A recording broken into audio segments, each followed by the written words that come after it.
Okay, so now let's take a look at the guitar side of the app. When the app launches, it'll come up for either guitar or bass, and you have the settings and the cabinets accordingly.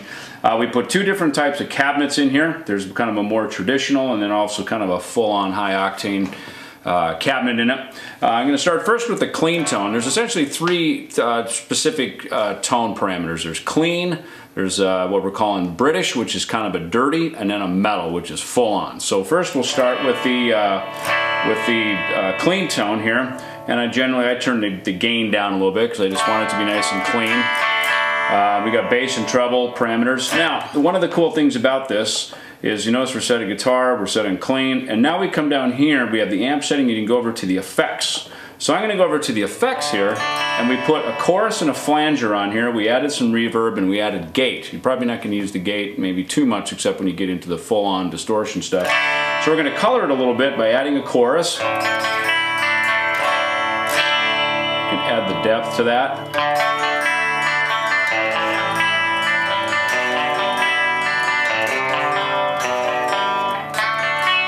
And we'll add a little maybe reverb.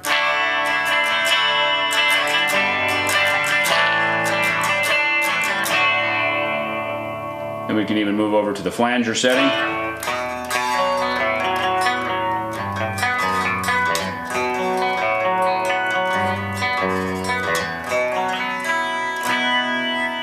So we got some nice tones there that you can dial up accordingly. So from here, I am going to go back to the, actually let me turn these off first of all, and I'm going to go back over to the amp. And we can now go to, say, let's do the British, which is kind of a dirty. Again, you can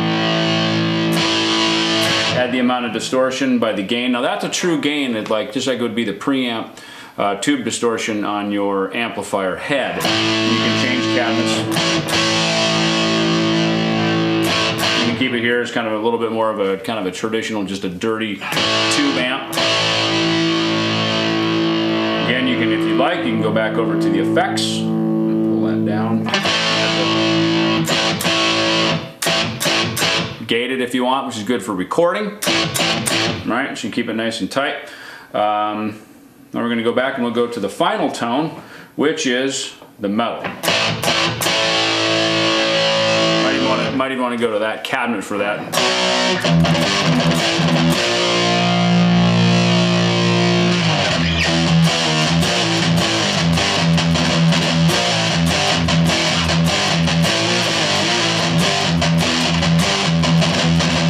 Right, adds like a really nice, thick, heavy distortion. So, a lot of different settings in here, especially for guitar and for bass, and I'm interfacing in with the iRiff port, which is the cable that interfaces directly into the iPad and or the iPhone or the iTouch, and allows me to use either headphones, or in this case I'm just monitoring here with studio speakers. So, those are the guitar settings for the David Ellefson Rock Shop app.